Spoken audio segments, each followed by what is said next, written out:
میں شیخ عبار صاحب ندوی کو دعوت دیتا ہوں کہ آپ تشریف لائیں اور اپنا مقالہ پیش فرمائیں۔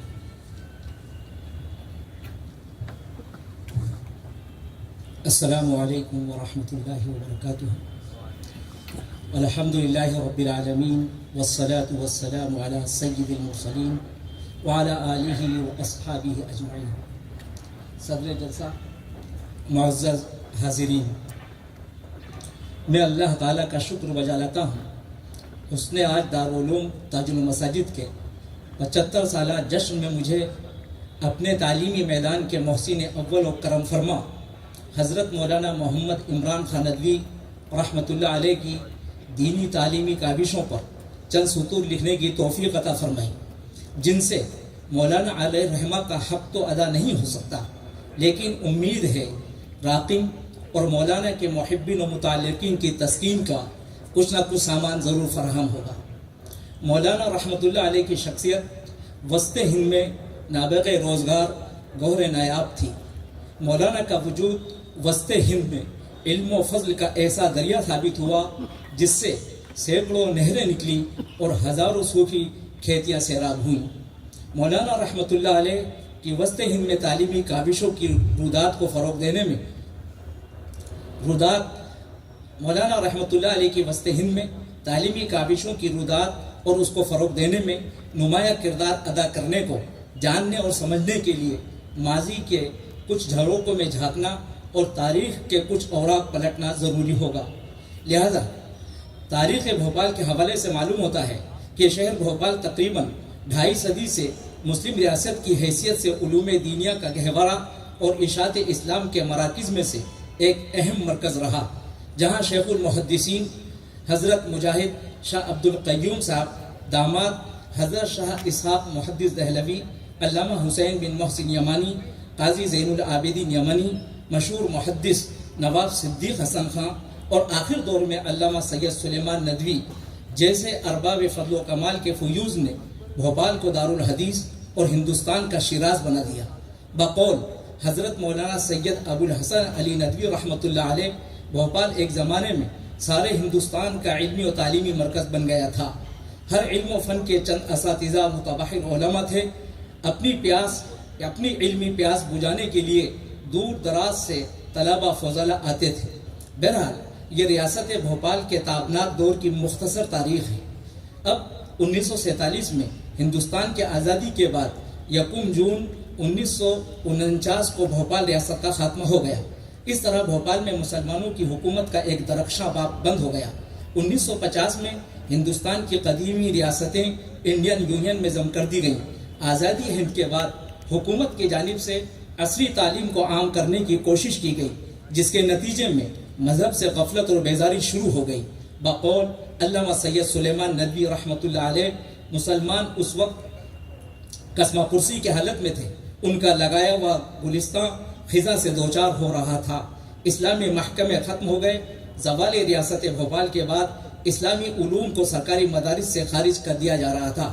تعصب کے کالے ناگ نے سب کچھ نگل لیا اور مسلمان صرف حسد و یاس کا مجسمہ بن کر رہ گئے۔ ریاست بھوپال کے وہ دینی مدارس، مدرسہ احمدیہ، مدرسہ عبیدیہ، مدرسہ سلیمانیہ، جو نہ صرف وسط ہند میں بلکہ پورے ہندوستان میں روشنی پھیلا رہے تھے، ایک دم بجھ کے رہ گئے۔ فضا میں خاک اڑنے لگی۔ دینی علوم کی طرف سے ہر طرف مایوسی طاری ہو گئی۔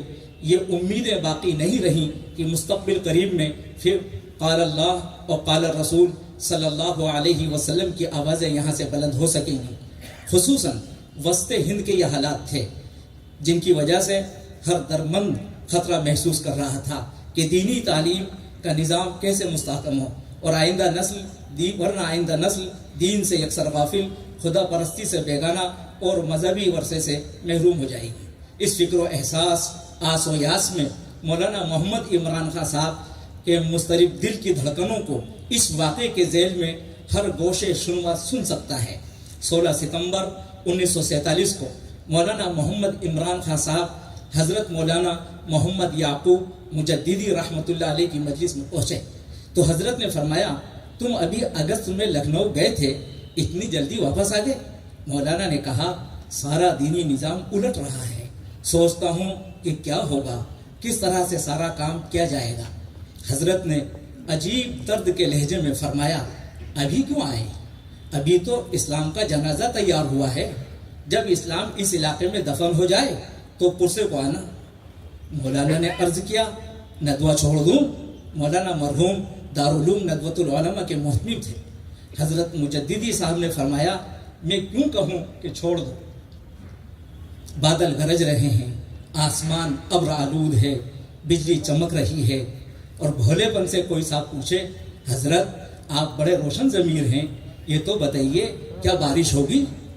کیا تم کو نظر نہیں آتا کہ اگر سب لوگ اس فکر میں نہ لگے تو بھوپال مٹ جائے گا؟ حضرت مجددی صاحب کی گفتگو اثر سے خالی کیوں رہتی؟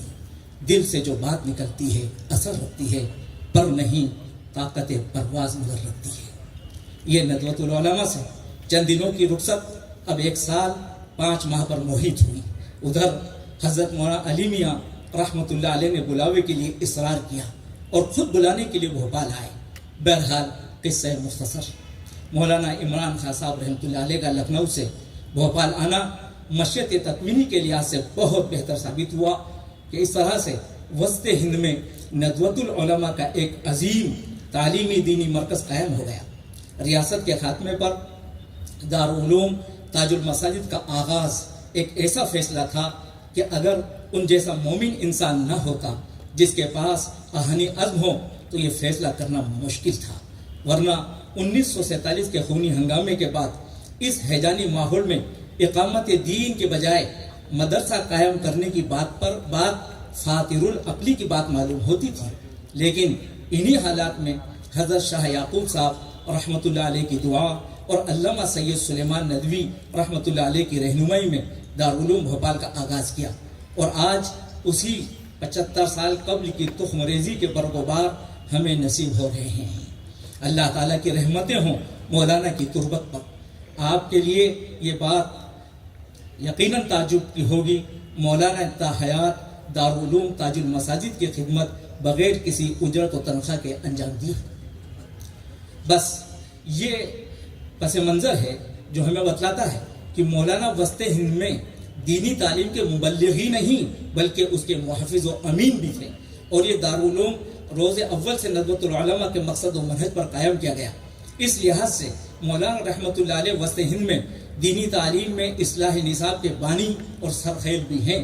مولانا نے زوال ریاست کے بعد دارالعلوم قائم کر کے اپنے اسلاف کی یادوں اور کارناموں کو نہ صرف زندہ اور روشن رکھا بلکہ اس میں جامعۃ الازہر اور ندوۃ العلماء سے تعلیمی رابطے کی بنیاد پر قابل قدر اضافہ بھی کیا، اور وسط ہند میں علم کی ایسی تاریخ بنا دی جو صفحہ تاریخ سے انشاءاللہ مٹ نہ سکے گی۔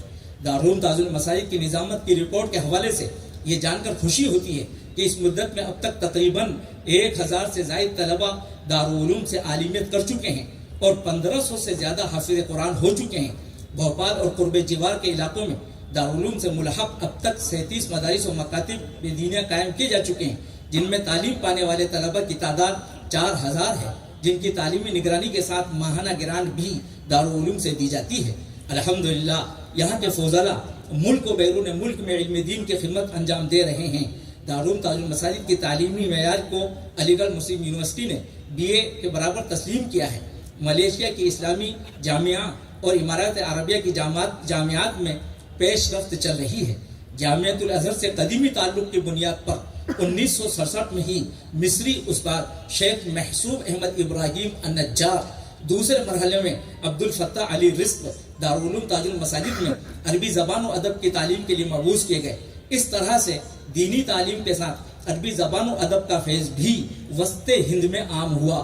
دور نہ جائیے، آج شہر بھوپالی میں اس نہج پر دارالعلوم تاج المساجد کے علاوہ 3 بڑے ادارے قائم ہیں: محدود دراسات الاسلامیہ، دارالعلوم علامہ عبدالحی، دارالعلوم ابو الحسن، یہ سب اسی گلشن علم کی گلکاریاں ہیں اور مولانا رحمۃ اللہ علیہ کی سایہ محمود کا عکس جمیل ہیں۔ مولانا رحمۃ اللہ علیہ کی برکت و محنت سے وسط ہند خصوصاً علاقہ برار اس وقت الحمدللہ دینی تعلیم کا اہم گہوارہ بنا ہوا ہے۔ جہاں پہلے صرف 4-5 حافظ ہوا کرتے تھے، اب وہاں ہزار حافظ و عالم ہیں، اور سینکڑوں تاج المساجد کے فارغین ہیں۔ ندوۃ العلماء کی ممتاز شاخ مہد دارالعلوم حسینیہ امراوتی، دارالعلوم دھارنی، مدرسہ مفید الاسلام خامگاؤں اور امراوتی کے اطراف میں جتنے بھی دارالعلوم ندوۃ العلماء کے ملحق مدارس ہیں، ان سب کے ذمہ داران دارالعلوم تاج المساجد کے فارغین اور فضلاء ہیں۔